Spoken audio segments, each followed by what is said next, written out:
Hi guys, welcome to my YouTube channel.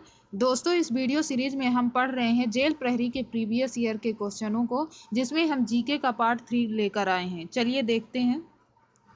First question, Pithampur को और किस नाम से पहचाना जाता था? ऑप्शंस है भारत का डेट्रॉइट, भारत का लौह शहर, भारत का सौर शहर, शिक्षा केंद्र। तो पीथमपुर को किस नाम से पहचाना जाता था? भारत के डेट्रॉइट के नाम से। और पीथमपुर जो है वो किस जिले में आता है? धार जिले में। धार जिले में आता है पीथमपुर। नेक्स्ट क्वेश्चन में, मध्य प्रदेश के कितने जिले राजस्थान की सीमा को छूते हैं? ऑप्शंस है 10, 11, 9, 8। तो इसमें सही आंसर क्या है? कितने जिले छूते हैं? 10 जिले छूते हैं। उसमें से कौन कौन से जिले हैं? झाबुआ, रतलाम, मंदसौर, नीमच, आगरमालवा, राजगढ़, गुना, शिवपुरी, श्योपुर, मुरैना। ये 10 जिले हैं जो राजस्थान की सीमा को छूते हैं। कौन सा मध्य प्रदेश का जिला महाराष्ट्र राज्य के साथ सीमा साझा नहीं करता? तो महाराष्ट्र राज्य के साथ सीमा साझा कौन सा नहीं करता? इसमें पहले देख लेते हैं कौन कौन से राज्य हैं मध्य प्रदेश के जो महाराष्ट्र के साथ सीमा साझा करते हैं। तो कौन कौन से हैं? सिवनी, अलीराजपुर, बड़वानी, बालाघाट, बुरहानपुर, खरगोन, खंडवा, बैतूल, छिंदवाड़ा। तो इसमें ये तो सभी हैं जो सीमा साझा करते हैं। कौन सा है? ये देवास जिला जो है वो सीमा साझा नहीं करता। नेक्स्ट क्वेश्चन, भौगोलिक रूप से मध्य प्रदेश भारत का सबसे बड़ा राज्य है। तो कौन से नंबर का में मध्य प्रदेश आता है जो क्षेत्रफल की दृष्टि से? तो कौन सा आता है? सेकंड नंबर में। तो फर्स्ट नंबर में कौन सा आता है? राजस्थान। क्षेत्रफल की दृष्टि से राजस्थान सबसे बड़ा राज्य है। कर्क रेखा मध्य प्रदेश के किस पठार को 2 भागों में विभाजित करती है? ऑप्शन है छोटा नागपुर का पठार, मालवा पठार, बुंदेलखंड का पठार, रीवा पन्ना पठार। तो कौन सा पठार है? मालवा का पठार। कर्क रेखा मध्य प्रदेश के 14 जिलों से होकर गुजरती है। 14 जिलों से होकर गुजरती है। वो जिले कौन कौन से हैं? रतलाम, उज्जैन, आगर मालवा। पहले जो शाजापुर जिले में आता था, जो शाजापुर से अब अलग होकर आगर मालवा हो गया। राजगढ़, सीहोर, भोपाल, विदिशा, रायसेन, सागर, दमोह, जबलपुर, कटनी, उमरिया, शहडोल। दोस्तों, इन 14 जिलों को यदि आप ट्रिक के माध्यम से याद करना चाहते हैं तो आप इस चैनल के प्लेलिस्ट में जाकर उधर से ट्रिक देख सकते हैं। इनमें से कौन मेघालय में उपस्थित है? ऑप्शन है नोकरेक राष्ट्रीय उद्यान, सरिस्क अभयारण्य, कान्हा राष्ट्रीय उद्यान, गिरवन। तो कौन सा मेघालय में उपस्थित है? नोकरेक राष्ट्रीय उद्यान। जो सरिस्क अभयारण्य है ये किधर उपस्थित है? ये सरिस्क अभयारण्य राजस्थान के अलवर जिले में स्थित है। राजस्थान के अलवर जिले में। कान्हा राष्ट्रीय उद्यान एमपी में आता है। गिर वन जो है ये गुजरात में आता है। भारत का कौन सा राज्य मसालों का उद्यान कहलाता है? ऑप्शन है कर्नाटक, केरल, मध्य प्रदेश, गुजरात। तो कौन सा सही ऑप्शन है? केरल। निम्न में से कौन से भारतीय राज्य पाकिस्तान के साथ सीमा साझा करते हैं? ऑप्शंस हैं हिमाचल प्रदेश, पंजाब, गुजरात, जम्मू कश्मीर, पंजाब, गुजरात और राजस्थान, जम्मू कश्मीर, पंजाब, गुजरात और हिमाचल प्रदेश, जम्मू कश्मीर, पंजाब, गुजरात और हरियाणा। तो कौन से राज्य हैं जो पाकिस्तान के साथ सीमा साझा करते हैं? जम्मू कश्मीर, पंजाब, गुजरात और राजस्थान। Second option. भारत के सर्वोच्च न्यायालय की आधिकारिक भाषा क्या है?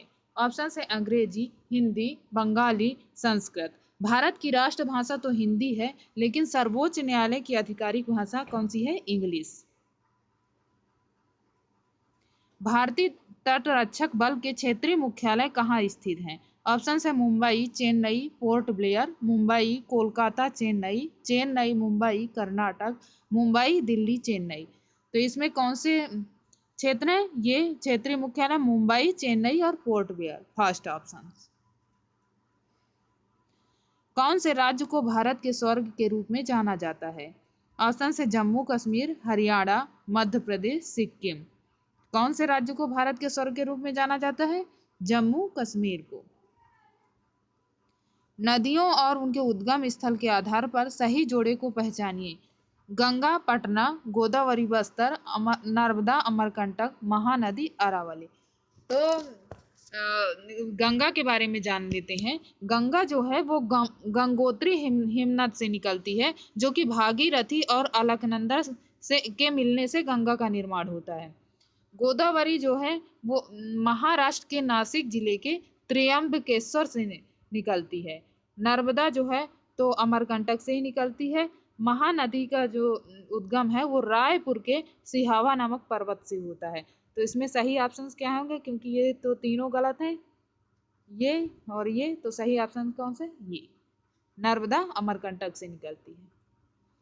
बिहू नृत्य का संबंध किस राज्य से है? ऑप्शन से पंजाब, महाराष्ट्र, बिहार, असम। तो बिहू नृत्य का संबंध किस राज्य से है? असम से। असम में और कौन कौन से नृत्य किए जाते हैं? बागुरुम्बा, भोर नृत्य, ओजापल्ली नृत्य। स्वामी दयानंद सरस्वती ने आर्य समाज की स्थापना कहाँ की थी? ऑप्शन है बम्बई, लाहौर, नागपुर, अहमदनगर। तो कहाँ की थी? बम्बई में। अब कब की थी? 10 अप्रैल 1875 को की थी। एम.ए. जिन्ना कौन से राजनीतिक दल से संबंधित थे? ऑप्शन है आईएनसी, कम्युनिस्ट पार्टी, मुस्लिम लीग, इनमें से कोई नहीं। एम.ए. जिन्ना की राजनीतिक दल कौन सी है? ये मुस्लिम लीग से संबंधित थे। गांधी का अहमदाबाद सत्याग्रह किसके खिलाफ किया गया था?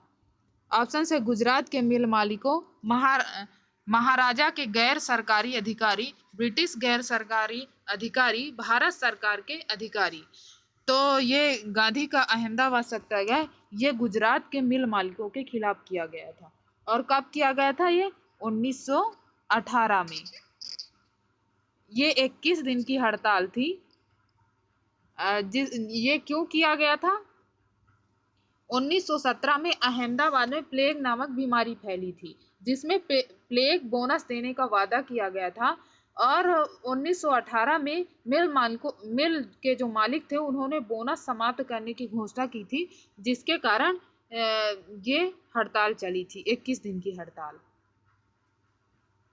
भारतीय राष्ट्रीय गान के पूर्ण संस्करण को बजाने का समय कितना है? ये सभी को मालूम होगा, 52 सेकंड है। रूस और फिनलैंड के बीच अंतरराष्ट्रीय सीमा कौन सी है? ऑप्शन है डूरंड रेखा, 49वीं पैरेलल रेखा या समांतर रेखा, मैन रहीम लाइन, मैगिनोट रेखा। तो इसमें सही आंसर क्या है? मैगिनोट रेखा। मैग्नेट जो रेखा है इसके बारे में जान लेते हैं पहले जो ऑप्शन है इसके अलावा। तो कौन सी है? मैगिनोट रेखा जो है वो जर्मनी और फ्रांस के बीच है। 49वीं पैरेलल रेखा जो है वो उत्तरी अमेरिका और कनाडा के बीच है। डूरंड रेखा जो है पाकिस्तान और अफगानिस्तान के बीच है। तो कौन सी रूस और फिनलैंड के बीच कौन सी सीमा रेखा है? मैन रहीम, थर्ड ऑप्शन। क्योंकि डूरंड रेखा तो पाकिस्तान और अफगानिस्तान के बीच है। 49वीं पैरेलल समानांतर रेखा जो है उत्तरी अमेरिका और कनाडा के बीच है।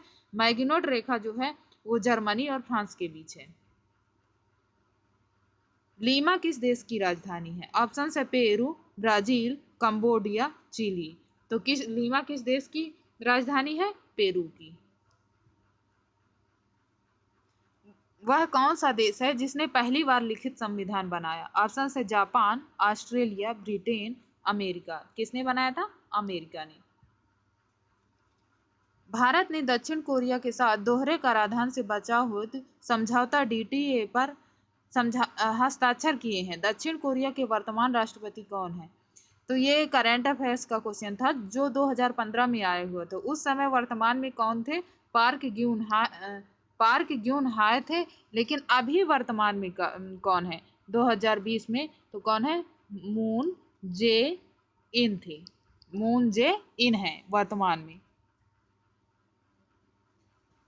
हाल ही में केंद्र सरकार द्वारा दिल्ली से हरी झंडी दिखाकर रवाना की गई जलवायु परिवर्तन के विषय से संबंधित विशेष रेलगाड़ी का क्या नाम है? तो उस विशेष रेलगाड़ी का नाम है science express climate action special. Third, ये भी करंट अफेयर्स का क्वेश्चन है जो 2015 के क्वेश्चन में पूछा गया था एग्जाम में। किस राज्य ने मेरी ईंट मेरी अमरावती योजना शुरू की? ऑप्शन है तेलंगाना, मध्य प्रदेश, आंध्र प्रदेश, उत्तर प्रदेश। तो किस राज्य ने शुरू की थी ये योजना? आंध्र प्रदेश ने। कौन से शहर में वर्ल्ड इकोनॉमिक फोरम का मुख्यालय स्थित है? ऑप्शन है लंदन, वियना, बर्न, कोलंजी। तो कहाँ स्थित है? कोलंजी में। निम्नलिखित में से कौन भारत की संविधान सभा के अध्यक्ष थे? ऑप्शन है डॉक्टर राजेंद्र प्रसाद, जवाहरलाल नेहरू, एम.ए. जिन्ना, लाल बहादुर शास्त्री। तो कौन थे? डॉक्टर राजेंद्र प्रसाद।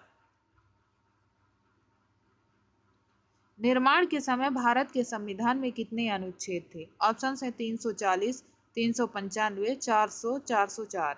तो कितने अनुच्छेद थे? 395 अनुच्छेद थे संविधान के निर्माण के समय।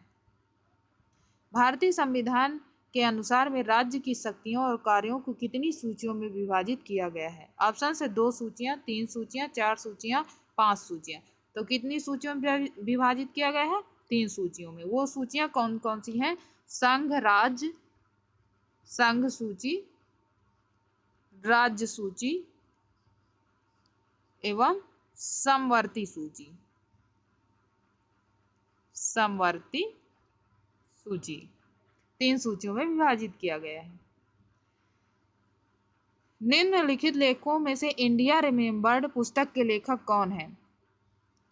ऑप्शन है Robert Dallek, J K. Rowling, Lady Pamela Hicks, Stephen Hawking. तो इंडिया रिमेम्बर्ड पुस्तक के लेखक कौन है? Lady Pamela Hicks. Third option. हुमायूंनामा के रचयिता कौन है? ऑप्शन है अब्दुल कादर बुद्रानी, खवंद अमीर, हसन निजामी, गुलबदन बेगम। हुमायूंनामा किसके द्वारा लिखी गई है? गुलबदन बेगम के द्वारा। द ग्रेट इंडियन नोवेल के लेखक कौन है? ऑप्शन है शशि थरूर, किरण देसाई, अरुंधति राय, मदर टेरेसा। तो द ग्रेट इंडियन नोवेल के लेखक कौन है? शशि थरूर। दोस्तों आज की इस वीडियो सीरीज में बस इतना ही। दोस्तों यदि आपको ये वीडियो अच्छी लग रही हो तो प्लीज़ चैनल को सब्सक्राइब करें, लाइक करें एवं शेयर करें। Thank you, thanks for watching.